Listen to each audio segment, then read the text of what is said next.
হাত নেই, তবু কারো কাছে সাহায্য চান না মোশাররফ। এক হাতে হকারি করেই সংসার চালান তিনি। অসহায়ত্বকে পুঁজি করে যেখানে অনেকেই ভিক্ষা করেন, সেখানেই যেন ব্যতিক্রম মোশাররফ। এমনকি প্রতিবন্ধী হওয়ায় তার সাথে বিয়ে দিতে চাননি তার স্ত্রীর পরিবার। ভিক্ষা হচ্ছে সমাজের সবচেয়ে নিকৃষ্ট কাজ। নবীজি শিক্ষা করো না ভিক্ষা, এই একটা শিক্ষা। তো আমি এটা আমার দ্বারা কখনো সম্ভব না। মাথা উঁচু করে বাঁচার তাগিদে রাজধানীর বিজয় সরণি সিগন্যালে সকাল থেকে রাত পর্যন্ত হকারি করে জীবিকা নির্বাহ করেন তিনি। আমি বিজয় সরণি সিগন্যালে মোটরসাইকেল, প্রাইভেট কার, সিএনজি ওগুলাতে আমি এই যেন 8 কালার শীষ কলমটা বিক্রি করে থাকি। জীবনযুদ্ধে হার না মানা মোশাররফ সুস্থ স্বাভাবিকভাবেই জন্ম নেয় পৃথিবীর বুকে। কিন্তু তার বয়স যখন 4 থেকে 5, তখন এক শীতের সকালে উষ্ণতার ছোঁয়া নিতে বাড়ির আঙ্গিনায় জ্বালানো খড়কুটোয় জ্বলে যায় তার পুরো শরীর। তারপর পরিবারের চেষ্টা ও ডাক্তার কোনো কিছুতেই হাত ভালো হয়নি তার। একদম ছোটবেলা শীত, তখন হয়তো একদম পলেস্টার লুঙ্গি, অনেক কাপড় চোপড় দিয়া আমাকে গরুর গোয়াল ঘরে মাধ্যমে আগুন পোয়ানোর জন্য দিয়ে আমার মা পাশে ধান সিদ্ধ করতেছিল। ধান সিদ্ধ তাহলে তখন আমি তার ছোট একটা কিছু জানি, আমার হাত পা আগুন, সারা শরীরে আগুন লেগেছে। লাগার পর ডাক্তারে বলে যে আমার হাতটা কাটাতে হবে। হাত কাটা নাই, হাতটা এবার বইলা এভাবে চলে গেছে, যেন আমার আঙ্গুল সব গলাই আছে।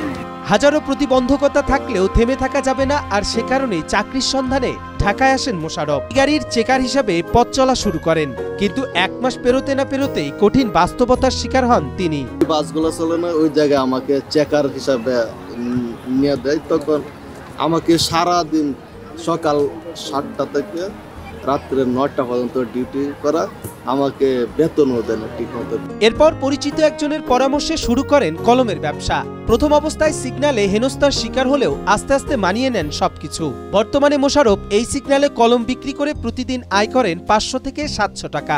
আমাদের একটা সংগঠন আছে, বাংলাদেশ প্রতিবন্ধী কর্মজীবী সভাপতি, ওনাকে আরেকদিন বলছিলেন এইভাবে তো হইতেছে। তখন বলছে এক কাজ কর, তুই তো লেখাপড়া করছস, এরকম যদি কিছু না মানুষ তাহলে আমার কলমটা বিক্রি কর। চিন্তা করলাম, অনেক কিছু চিন্তা ভাবনা করে আমি এই কাজটাতে লেগে পড়লাম। একটু একটু করে জীবনের চাকা সচল করলেও প্রতিবন্ধকতা যেন তার পিছু ছাড়ছিল না। জীবনসঙ্গী নির্বাচনেও তাকে হতে হয়েছে কটাক্ষের শিকার। অন্যান্যরা ভাবছে যে ছেলে প্রতিবন্ধী, খাওয়াইতে পারবে না, এরকম তার বাড়ির ঘরের মানুষ এরকম বলছে। কিন্তু আমার ওয়াইফ যিনি, উনি বলছে যে আমি ওইখানেই বিয়ে করব। শত প্রতিবন্ধকতা সত্ত্বেও মোশাররফ কখনোই কারো কাছে হাত পাতেন না।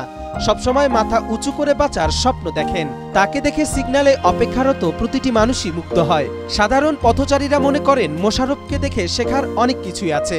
কেউ কেউ তাকে সাধুবাদ জানিয়ে কুর্নিশও করেন। এখন তো দেখি যে অনেকের হাত পা থাকতেও রাস্তার মধ্যে বসে থেকে ভিক্ষা করে, তাই না?